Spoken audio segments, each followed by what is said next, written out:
4 घंटे हमारी caste census पे चर्चा हुई, डिस्कशन हुआ और एक ऐतिहासिक निर्णय कांग्रेस वर्किंग कमेटी ने लिया है और यूनानिमसली लिया है। मगर मतलब कमरे में कोई ऐसा व्यक्ति नहीं था जिसने अपना पूरा सपोर्ट कास्ट सेंसस का जो कॉन्सेप्ट है उसको नहीं दिया।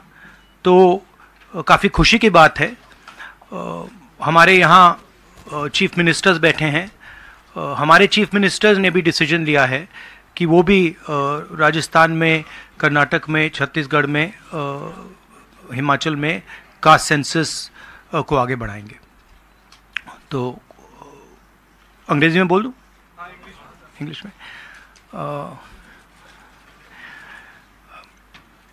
There's a very big decision taken today by the Congress Working Committee. Unanimously, the Working Committee has supported the idea of a caste census in the country, and I think it is a very, very progressive step, a very powerful step for the emancipation of the poor people in our country. We've also our chief ministers are also believe that it's an important step for them to take. So our states are also considering this and actioning this this step. If you have any questions, please feel free to ask them.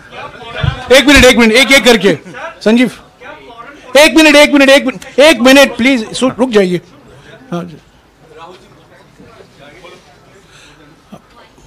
Rahul ji, the Congress has taken the decision of taking this caste census forward. Will the India Alliance parties also, support you in this, because the Congress is unanimous in this? Whether all the other parties, because you are going to contest the elections together, all 26 parties are contesting the elections together. So will they also support, and will you seek their support? Well, the Congress president today chaired the meeting of the highest body of the Congress party, and the entire Congress party has decided that it is going to wholeheartedly not just support the idea of the caste census, but force the BJP to carry out the caste census or then get out of the way so we can carry out the caste census. Now, most of the parties in the India Alliance are unanimous that the caste census should be implemented. There might be a few who might have a slightly different position, and that's fine. We are quite flexible. We are not a fascist system. We are quite flexible. If somebody has a slightly different opinion, there's no problem. They can have that opinion. But I am confident that the vast majority of the Indian Alliance is going to support and push the idea of the caste census. हाँ जी madam, Hindi में बोल देता हूँ। आपका सवाल था कि क्या इंडिया अलायंस भी कास्ट सेंसस को सपोर्ट करेगी, तो मैंने कहा कि देखिए, कांग्रेस प्रेसिडेंट ने हमारी जो सबसे बड़ी डिसीजन मेकिंग बॉडी है उसमें निर्णय लिया है कि हम कास्ट सेंसस को इम्प्लीमेंट करेंगे। सिर्फ ये नहीं, मगर ये भी डिसीजन लिया है कि हम बीजेपी पर दबाव डालेंगे और उनसे करवाएंगे। अगर उन्होंने नहीं किया तो फिर उन्हें परे हो जाना चाहिए, क्योंकि देश कास्ट सेंसस चाहता है। अब जहां तक इंडिया अलायंस की बात है, मैं जानता हूं कि काफी पार्टी इंडिया अलायंस में इस निर्णय का समर्थन करेंगी। एक दो पार्टी हो सकती हैं जिनकी राय थोड़ी अलग हो। हमारे लिए कोई प्रॉब्लम नहीं है, क्योंकि हम कोई फैशिस्ट सिस्टम नहीं है, मगर ज्यादा से ज्यादा पार्टियां इस डिसीजन को पूरी तरीके से सपोर्ट करेंगी। हाँ जी मैडम। राहुल जी मैं पूनम, एक मिनट मैडम बोलिए। अच्छा, अगर आपका सवाल सुनिए, अगर आपका सवाल गहलोत जी से है या बघेल जी से या किसी हमारे चीफ मिनिस्टर से, उनका नाम पहले ले लीजिए प्लीज। राहुल जी मैं पूनम हूँ, अमर उजाला से। इधर मैं ये आपसे जानना चाहती हूँ कि राजस्थान ने कल रात को ही जातीय जनगणना को लेकर अपना जो रुख है वो साफ कर दिया है। आज से 5 राज्यों का चुनावी बिगुल बच गया है। तो क्या ये माना जाए कि ये 5 राज्य जो हैं वो कांग्रेस का लिटमस टेस्ट होंगे भारतीय जनता पार्टी के ऊपर दबाव बनाने के लिए कि वो जातीय जनगणना कराएं? देखिए, ये जो आपके शब्द हैं लिटमस टेस्ट, ये केमिस्ट्री में चलते हैं, ये राजनीति में नहीं चलते हैं। हमारी सिंपल सी बात है, हम सब ने निर्णय ले लिया है कि हिंदुस्तान के भविष्य के लिए कास्ट सेंसस जरूरी है। एक कास्ट सेंसस के बाद एक नया डेवलपमेंट का पैराडाइम खुलेगा और हमने निर्णय ले लिया कि हम ये काम करेंगे। तो ये मैं आपको आज बता रहा हूं कि कांग्रेस पार्टी इस काम को पूरा करके ही छोड़ेगी। और याद रखिए, जब हम वायदा करते हैं हम उस वायदे को तोड़ते नहीं हैं। हाँ सुनील, एक मिनट सुनील,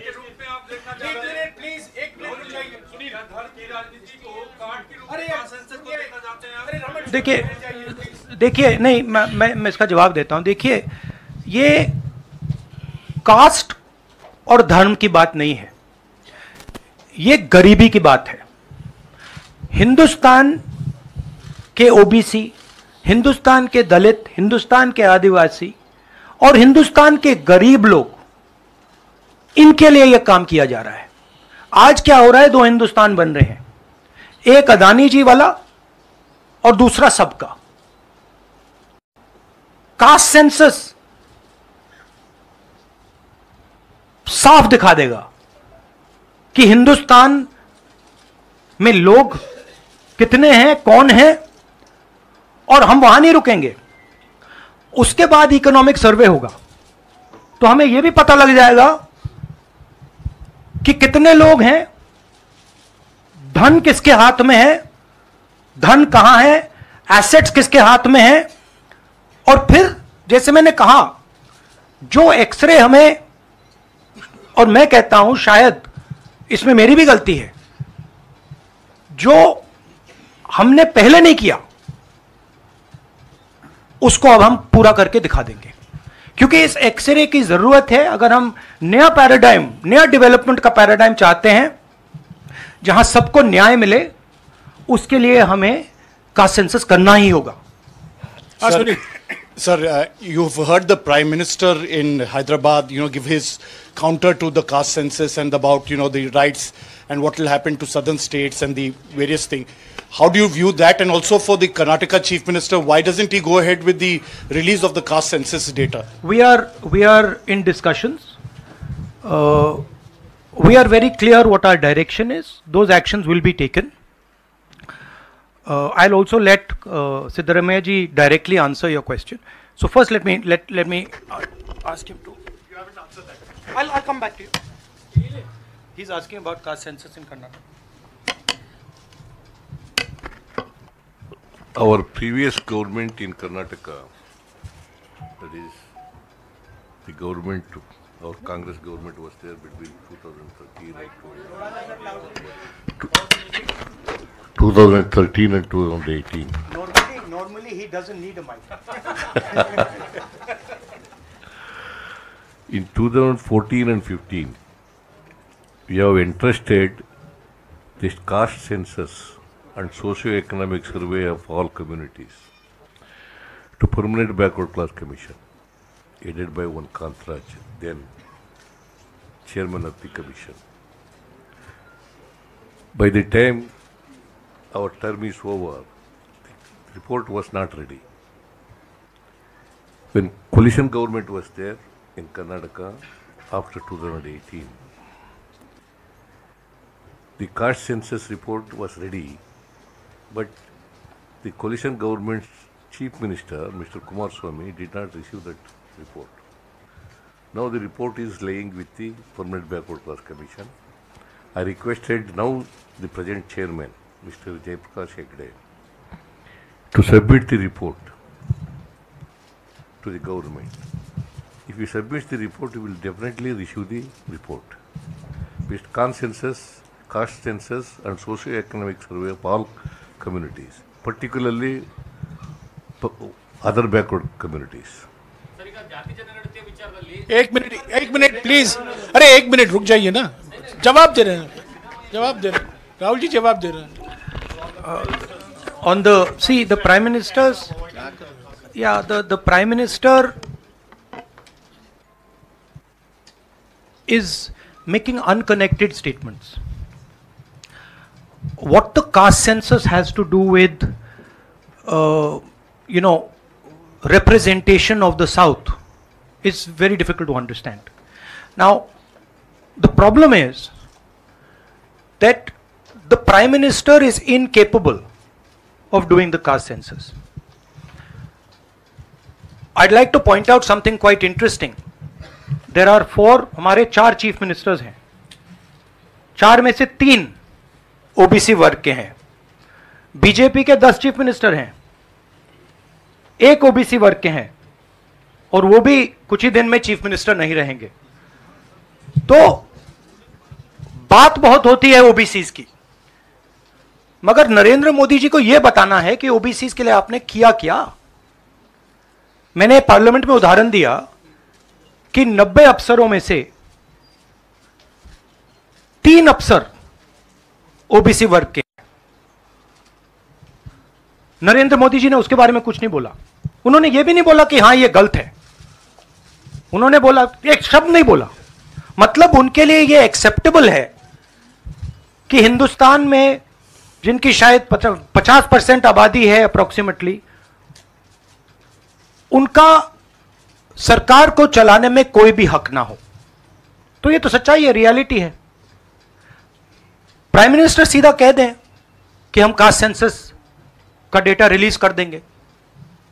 प्राइम मिनिस्टर सीधा कह दें कि अगला सेंसस कास्ट बेसिस पे होगा. वो कह ही नहीं सकते, क्योंकि प्राइम मिनिस्टर सचमुच में ओबीसी वर्ग के लिए काम नहीं करते हैं. प्राइम मिनिस्टर का काम ओबीसी वर्ग को डिस्ट्रैक्ट करने का, ओबीसी वर्ग के ध्यान को इधर उधर करने का है. जो सच्चाई है कि ओबीसी वर्ग, दलित वर्ग, आदिवासी वर्ग को कितनी भागीदारी मिल रही है, उससे डिस्ट्रैक्ट करने का पूरा सिस्टम बना रखा है आरएसएस ने और नरेंद्र मोदी जी ने. और नरेंद्र मोदी जी उनके मेन इंस्ट्रूमेंट है, मतलब सेंट्रल औजार हैं. उनका यही काम है कि भैया ओबीसी की भागीदारी ना हो, ध्यान इधर उधर जाता जाए. हाँ संजय. राहुल जी, प्राइम मिनिस्टर और बीजेपी का एलिगेशन है कि कांग्रेस कास्ट सेंसस को इसलिए ला रही है, लाके वो हिंदू कम्युनिटी के अंदर डिवीज़न पैदा करना चाह रही है.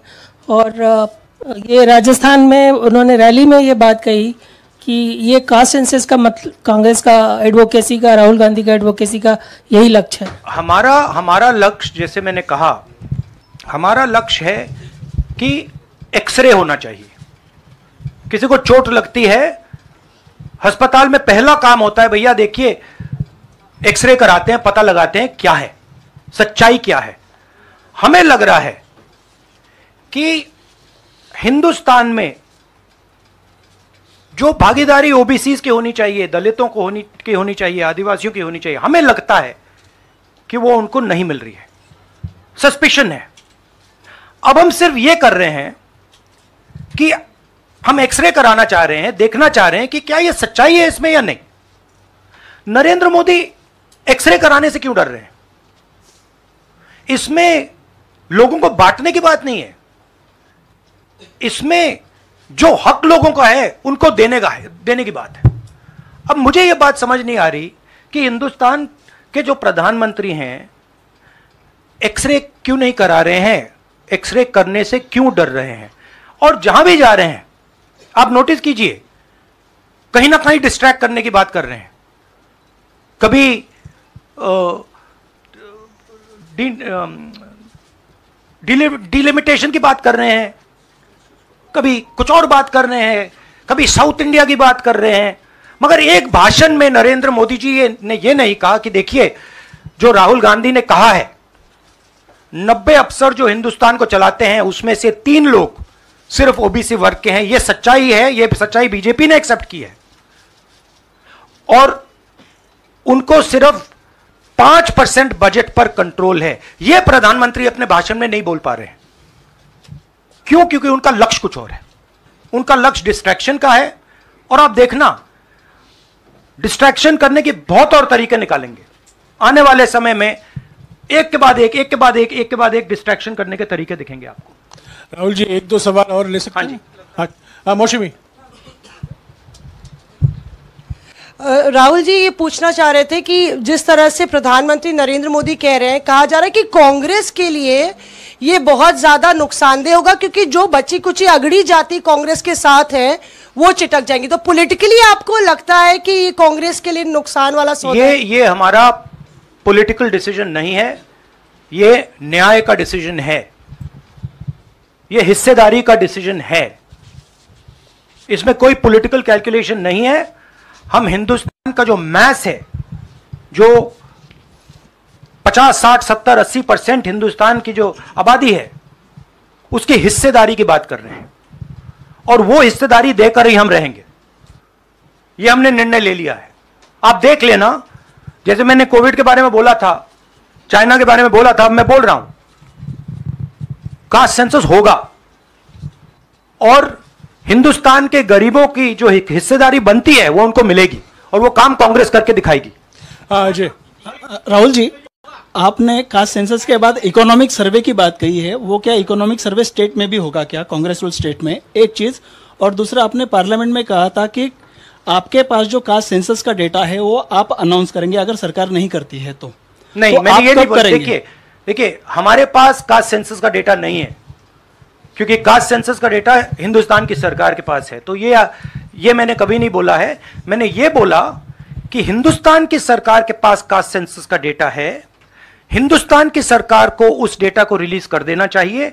और अगर हिंदुस्तान की सरकार उस डेटा को नहीं रिलीज करेगी तो जब हमारी सरकार आएगी पहले दिन हम उस डेटा को रिलीज कर देंगे।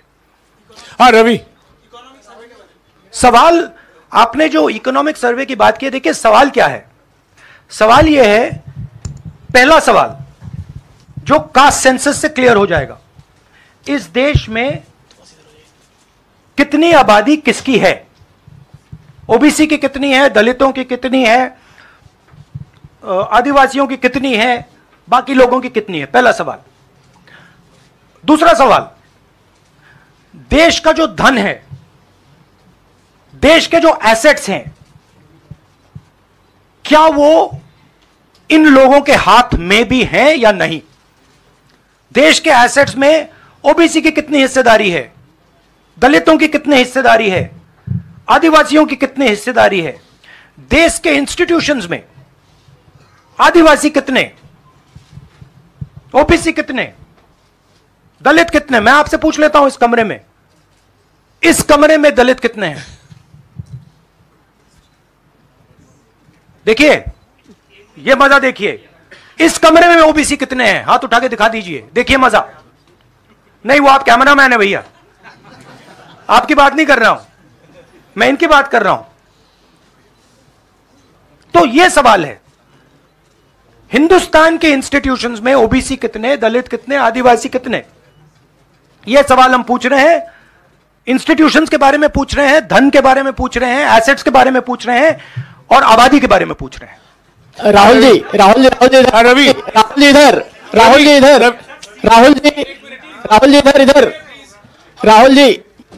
राहुल जी मेरा सवाल, आपने कहा कि प्रधानमंत्री बार बार डिस्ट्रैक्ट करने की कोशिश करेंगे, उसी से जुड़ा सवाल है, क्योंकि प्रधानमंत्री बार बार ये कह रहे हैं कि आप विदेशी ताकतों से मिले हुए हैं और आप देश को तोड़ना चाहते हैं, ये प्रधानमंत्री आरोप लगा रहे हैं, इस पे क्या कहेंगे आप? मतलब इसका क्या कनेक्शन है? हम कह रहे हैं कि जो इस देश के गरीब लोग हैं उनकी हिस्सेदारी कितनी है, वो हैं कितने, हम ये सवाल पूछ रहे हैं। कनेक्शन क्या है? ये वही बात है डिस्ट्रैक्ट करने का, कि भैया उधर देखो, इधर देखो, उधर देखो। जैसे मैंने अभी आपसे पूछा, इस कमरे में ओबीसी कितने हैं, सब लोग इधर उधर देख रहे थे, एक भी हाथ नहीं दिखा मुझे। एक है, हाँ भैया, मेन ये है, ये मेन है। यहां पे ना एक आदिवासी है, ना एक दलित है, ना एक ओबीसी है, तो सवाल उठता है। अब मैं ये नहीं कह रहा हूं सवाल पूछना जरूरी है। मैं सिर्फ सवाल पूछ रहा हूं, उसके बाद डेटा के बाद क्या किया जाएगा उसके बारे में हमने अभी डिस्कशन नहीं किया, मगर हम एक ऐतिहासिक सवाल पूछ रहे हैं। हिस्सेदारी में ओबीसी वर्ग को कितना मिल रहा है, दलित वर्ग को कितना मिल रहा है, आदिवासी वर्ग को कितना मिल रहा है, बाकी लोगों को कितना मिल रहा है, यह हिस्टोरिकल सवाल है। और इससे हिंदुस्तान की जो आगे आने वाले का जो इकोनॉमिक मॉडल होगा, पॉलिटिकल मॉडल होगा, इसी बेसिस पे बनेगा। धन्यवाद। माहौल बहुत पॉजिटिव है और मैं चारों जो हमारे स्टेट्स हैं उनके बारे में कह सकता हूं। जो गहलोत जी ने हेल्थ केयर का स्ट्रक्चर जो बनाया है, शायद वो दुनिया में एक ऐतिहासिक हेल्थ केयर का सिस्टम राजस्थान की सरकार ने बनाया है। और जो काम राजस्थान की सरकार ने गरीबों के लिए किया है, ऐतिहासिक काम किया है। कर्नाटक में हमारी जो 5 गारंटीज हैं, जो सोशल प्रोटेक्शन की जो स्कीम्स हैं, वो अनमैच्ड है। आप किसी भी स्टेट में चले जाइए, आप पूछ लीजिए, आपको ऐसा सोशल प्रोटेक्शन का स्ट्रक्चर नहीं मिलेगा।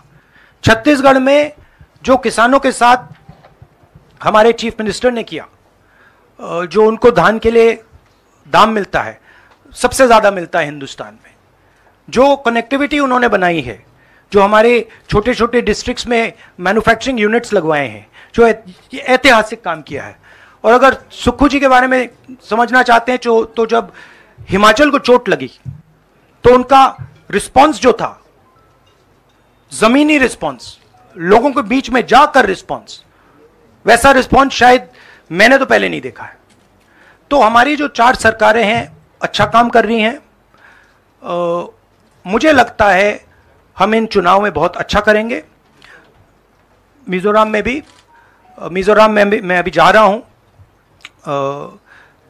काफी पॉजिटिव माहौल है और जनरली लोगों में गुस्सा है। 1-2 कारण है, बेरोजगारी, महंगाई और जो इनइक्वालिटी बढ़ती जा रही है कि अदानी जी जैसे लोग अमीर होते जा रहे हैं, देश के पूरे एसेट्स उनके हाथ पड़ रहे हैं, और किसान हैं, मजदूर हैं, वो गरीब होते जा रहे हैं। ये सबको दिख रहा है। तो इसलिए हम प्रिपरेशन कर रहे हैं। कास्ट सेंसस हमारा फाउंडेशन है, मगर जो राजस्थान में इन्होंने हेल्थ केयर के लिए किया, वो हम नेशनल लेवल पे करने की सोच रहे हैं। जो किसानों के लिए ये कर रहे हैं, जो इनका सोशल सिक्योरिटी का स्ट्रक्चर है, वो हम इसको नेशनल लेवल पे इंप्लीमेंट करने की प्लानिंग कर रहे हैं। हमारी सोच है कि जो नरेंद्र मोदी जी और बीजेपी ने नफरत, हिंसा और डर का विजन दिया है, हम देश को मोहब्बत, रिस्पेक्ट और भागीदारी का विजन दें। और मुझे लग रहा है कि देश का जो मूड है वो बिल्कुल बदल चुका है। और यह बात अभी बीजेपी वालों को समझ नहीं आई है, मगर कुछ ही दिनों में उनको आस्ते आस्ते यह बात समझ आ जाएगी कि जो उन्होंने देश के साथ किया है, जो उन्होंने नफरत फैलाई है, जो उन्होंने इंस्टीट्यूशंस पर आक्रमण किया है, लोगों को डराया है, धमकाया है, नफरत फैलाई है, वो इस देश को अच्छा नहीं लगा है। तो ये मुझे लग रहा है। आप सबका बहुत बहुत धन्यवाद। नमस्कार।